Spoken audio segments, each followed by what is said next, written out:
Paz do Senhor Jesus, quero deixar uma palavra ao seu coração e está aqui no segundo livro de Samuel, capítulo 7, versículo 22. Diz assim: Portanto, grandioso és, ó Senhor Jeová, porque não há semelhante a ti e não há outro Deus senão tu só, segundo tudo o que temos ouvido com os nossos ouvidos. Bom, essa é uma palavra de Davi, do rei Davi, quando Deus havia dado descanso para o povo de Israel. Veio no coração dele, ele falou: rapaz, olha a minha casa aqui, uma casa maravilhosa, eu moro em casa de cedro e tal, e a arca de Deus está dentro de uma cortina. E ele teve no seu coração o desejo de construir uma casa, um templo, como se fosse conter, como se uma casa pudesse conter, pela representação da arca, que era símbolo da presença de Deus. Deus não havia pedido isso, mas ele falou isso com o profeta Natan. O profeta Natan falou: vai, faz tudo o que está no seu coração. No capítulo 3, no versículo 3, mostra isso aí. Porque o Senhor é contigo, Só que Deus fala: olha, não fale isso não, profeta.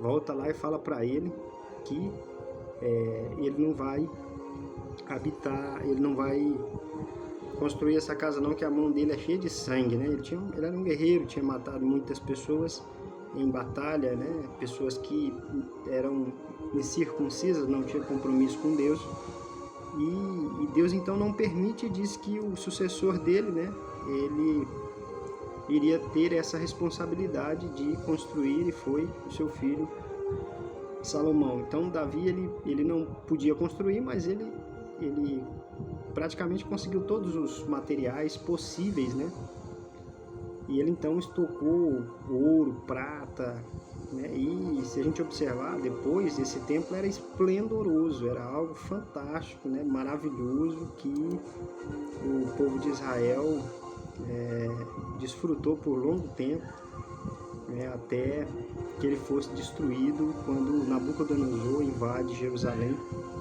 E depois da primeira invasão, acho que 20 anos depois, o templo foi destruído, queimado, a cidade toda destruída. Depois veio o templo de Zorobabel, que era um templo sem tanto glamour, mas a Bíblia diz que a glória da segunda casa seria maior do que a glória da primeira, Não simbolizando a questão estética, e sim a manifestação do poder de Deus. E isso também é símbolo do nosso templo, que hoje nós somos, do templo do Espírito Santo, que somos nós hoje, O Espírito Santo habita dentro de nós, seres humanos, Então, para nós também isso é um prazer, ter a presença do próprio Deus, que nada consegue contê-lo, que a terra é escabelo do seu pé. É um Deus, infinitamente poderoso, grande, mas ele cabe dentro do nosso coração e ele anseia em habitar dentro de nós, Isso é uma maravilha para nós que somos pecadores, que somos falhos, Mas quando cremos em Cristo, somos purificados, somos regenerados, transformados para viver para Ele.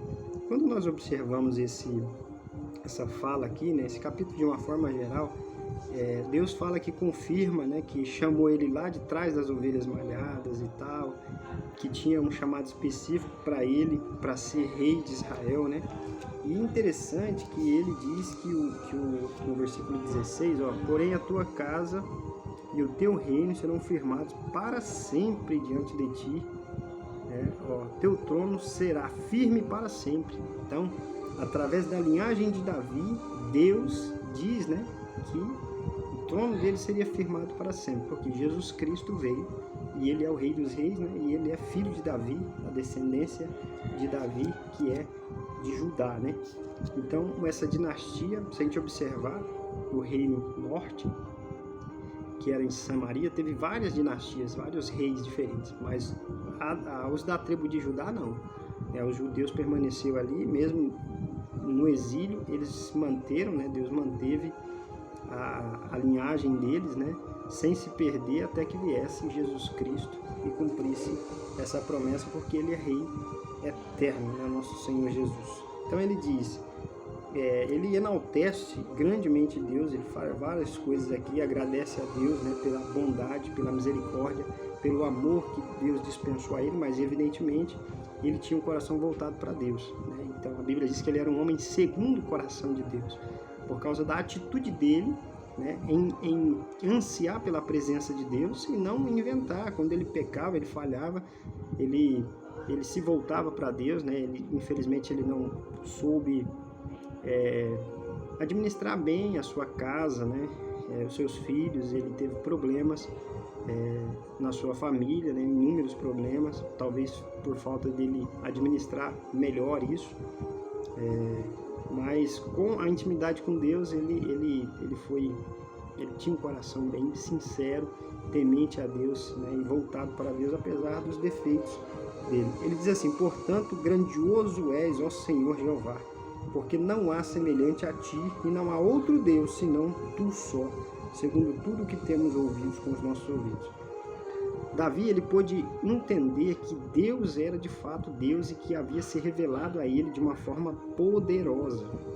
Em todas as ocasiões da vida de Davi, né, quando ele vence o urso, o leão, provavelmente com a pedrada, né, também, e Golias, ele tem uma visão diferente. Ele olha para Deus como o cuidador dele, o cuidador de Israel, né, o Deus Todo-Poderoso, e ele vê um gigante, ele vê ali o urso, o leão, como inimigo que queria destruir aquilo que pertencia a Deus. E ele então tem uma visão diferente das pessoas, né? E ele sabia que de fato Deus estava com ele, porque ele honrava Deus.